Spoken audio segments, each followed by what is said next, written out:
Bem-vindo ao canal Mistérios.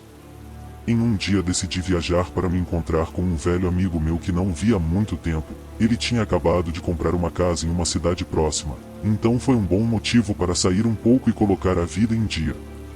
A viagem era de 8 horas de onde eu morava, e devido aos horários de trabalho acabei saindo de casa às 9 da noite, para chegar por volta das 5 da manhã do outro dia. Eu estava cansado pois trabalhei o dia inteiro antes de sair, e ficar dirigindo sozinho na rodovia tornava mais difícil ficar acordado.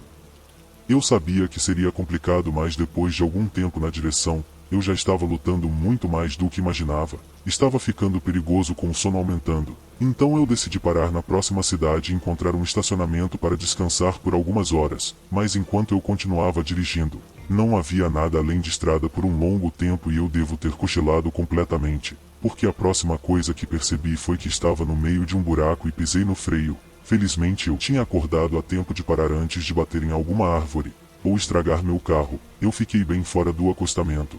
Depois de um momento para me recompor, saí e olhei a situação. Estava muito escuro, apenas os faróis do meu carro iluminavam o local. A situação era ruim. Então avistei a alguns metros da estrada um canteiro que separava a rodovia da floresta. Entrei e olhei para todos os lados, mas estava muito escuro e sem sinal de nada por perto. Ainda tentando me manter calmo, voltei para o meu carro para dar ré e tentar sair da vala, mas meus pneus traseiros não tinham tração. Peguei meu telefone e por um milagre, tinha uma barra de sinal e liguei para o socorro. Embora a conexão estivesse ruim, recebi uma mensagem. Eles disseram que poderiam ter um guincho próximo para me ajudar em cerca de 1 hora. Esperei um pouco no meu carro olhando entre a estrada e a floresta vazia ao meu redor. Fiquei meio assustado. Quanto mais eu pensava em quão distante eu estava. Depois de 20 minutos, eu me recostei na cadeira e tentei dormir um pouco. Infelizmente toda a situação me deixou muito abalado para conseguir dormir. Eu me sentei e olhei em volta e não vi nenhuma luz na estrada. Mas pouco antes de desviar o olhar mal consegui distinguir uma forma do outro lado da rodovia. A apenas poucos metros do meu carro um caminhão estava estacionado com todas as luzes apagadas. Mas eu sabia que eles não estavam lá antes. Estava muito escuro para ver detalhes. E se fosse a polícia estaria com as luzes acesas com certeza. Então por que esse caminhão estava parado ali bem perto de mim, no meio do nada, com todas as luzes apagadas? 5 minutos sem ver nenhum movimento ou sinal de alguém dentro dele. Um arrepio passou pelo meu corpo, e decidi ligar para a polícia para atualizar sobre sua localização. Mas quando me virei e peguei o telefone, uma figura estava parada na janela do passageiro. Ele estava olhando dentro do meu carro, olhando diretamente para mim. Seus olhos sem brilho mostraram que ele não tinha intenção de me ajudar.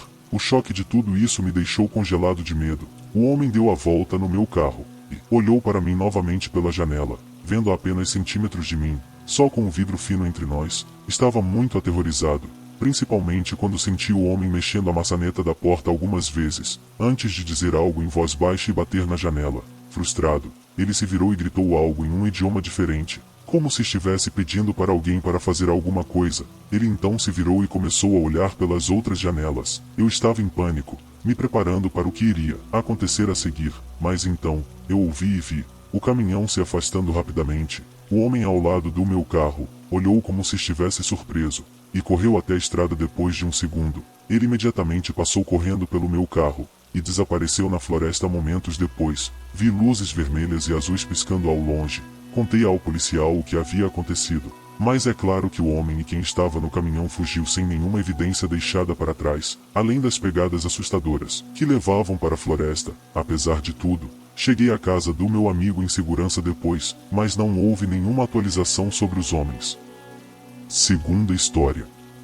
Consegui um emprego em uma pizzaria popular no ano passado, no turno da noite depois do colégio. Só queria algum dinheiro para pagar meus maus hábitos alimentares, e este era um lugar familiar, então não pensei duas vezes antes de aceitar o emprego. Era um lugar tranquilo para trabalhar, e a maioria dos outros trabalhadores eram estudantes como eu. Isso aconteceu em um dos meus turnos de sábado, e ainda foi a única ocorrência estranha que aconteceu comigo no trabalho. Eu tinha acabado de pegar alguns pedidos para entregar, e peguei a moto e fui para o primeiro endereço em uma noite movimentada. Geralmente pegamos vários pedidos, e os entregamos em uma viagem para economizar tempo. Então isso não era nada incomum. Digitei o primeiro endereço e comecei a viagem de 8 minutos. Passava das 23 horas. Então as ruas estavam vazias, e eu pude relaxar um pouco. Vale a pena mencionar que eu não morava em uma cidade grande, mas sim em uma cidade pequena e bem pacata. Quando cheguei no endereço, era exatamente como todos os outros. Era uma pequena casa térrea com arbustos ao redor. Peguei o pedido, fui até a varanda batendo e esperando alguém responder. Esperei alguns minutos antes de ligar para o cliente. Liguei, mas foi direto para a caixa de mensagens. O cliente tinha que pagar, então não pude deixar o pedido na varanda. E depois de esperar quase 10 minutos, voltei para a moto e procurei o próximo endereço. Assim que eu li, achei estranho e familiar. Ficava na mesma rua, mas olhando ao redor, não parecia haver outras casas. Havia outra estrada conectando a ela, mas pude ver claramente que havia uma barricada bloqueando.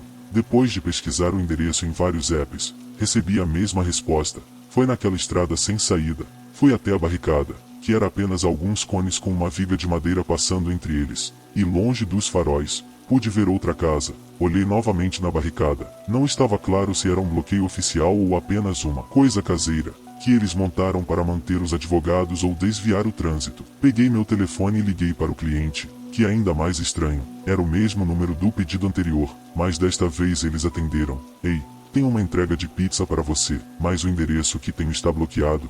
O homem respondeu carismaticamente, se desculpando e me dizendo para apenas levantar a viga de madeira dos cones e dirigir pela estrada. Ele falou sobre pessoas irritantes confundindo sua garagem com uma rua pública. Pedi desculpas mais uma vez antes de desligar, com medo.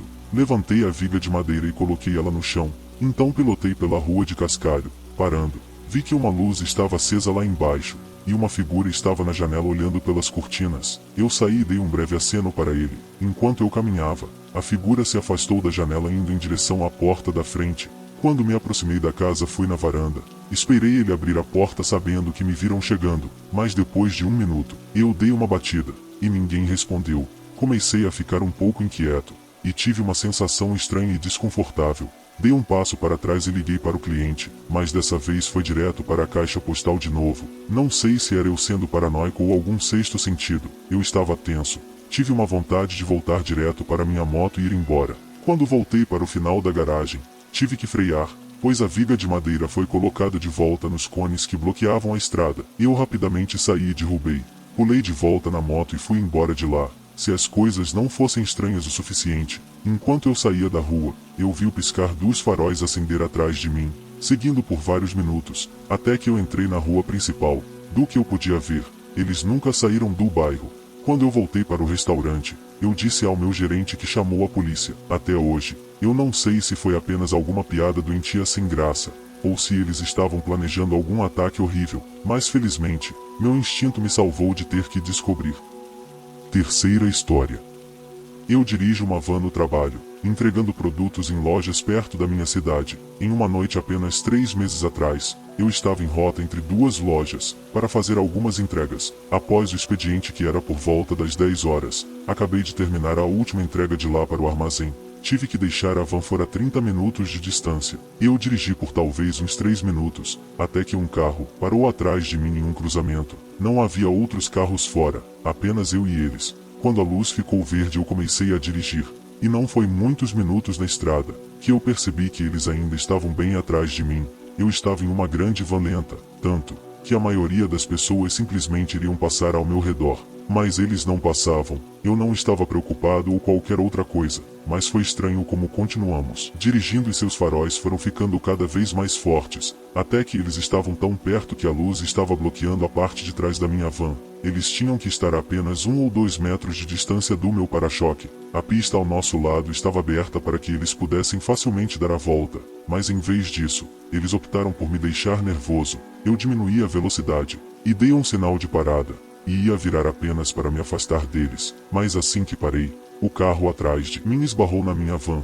O acidente não foi ruim, mas foi o suficiente para sacudir toda a van e me empurrar um pouco para frente. Eu sabia que tinha causado algum dano, então eu coloquei minha van no neutro e tirei o cinto, para sair e ver o estrago, mas um homem já estava na minha janela, e estava sorrindo e se movimentando para falar comigo. Abri a porta, e quando saí vi mais 2 caras na parte de trás da minha van, ambos me olhando. O homem começou a dar desculpas caminhando para olhar o para-choque, mas ficou óbvio que ele estava muito bêbado. Estava difícil de entender o que ele falava, e ele não parecia muito incomodado em bater em mim. Os outros caras pareciam embriagados também, apenas de como eles estavam se movendo, mas eu não sabia ao certo se minha van e seu carro pareciam muito piores do que eu pensava. Eu pedi ao homem seu seguro, e fui buscar o meu, mas quando voltei, percebi que nenhum deles havia olhado. Pedi novamente o seguro dele, mas todos eles apenas me olharam sem dizer nada. Houve um momento de eu olhar para eles, enquanto me olhavam em silêncio antes que meu coração começasse a disparar. Virei-me para correr de volta para minha van, mas instantaneamente ouvi todos os passos deles vindo atrás de mim. Nem chegaram à porta, antes que um deles me agarrasse e me empurrasse contra o lado da van. O que me segurava estava fazendo ameaças, enquanto os outros iam e voltavam empilhando tudo em. Depois de um minuto tendo minha cabeça pressionada contra a van, ele me empurrou e começou a me forçar a caminhar em direção ao carro deles. Os outros caras terminaram de tomar o que podiam e entraram no carro dizendo para o homem atrás de mim se apressar. Enquanto ele abria o porta-malas do carro, tentei me empurrar para o banco de trás. Eu sabia que se eu deixasse ele me colocar naquele carro, eu provavelmente nunca mais seria visto. Então coloquei toda a minha força na luta, voltando a fazer tudo o que eu podia para tornar o mais difícil possível, para me colocar dentro. Depois de uma luta de 30 segundos, ele me jogou no chão, e então eles saíram. Eu me levantei e corri para pegar meu telefone e chamei a polícia. Os homens que me atacaram não puderam ser identificados e ainda não foram. Foi difícil dizer se foi um ataque único bêbado, ou algo que eles tinham feito planejamento antes de fazer, levando eu no carro com eles também. É um mistério, mas acho que todos sabemos qual teria sido o desfecho mais provável.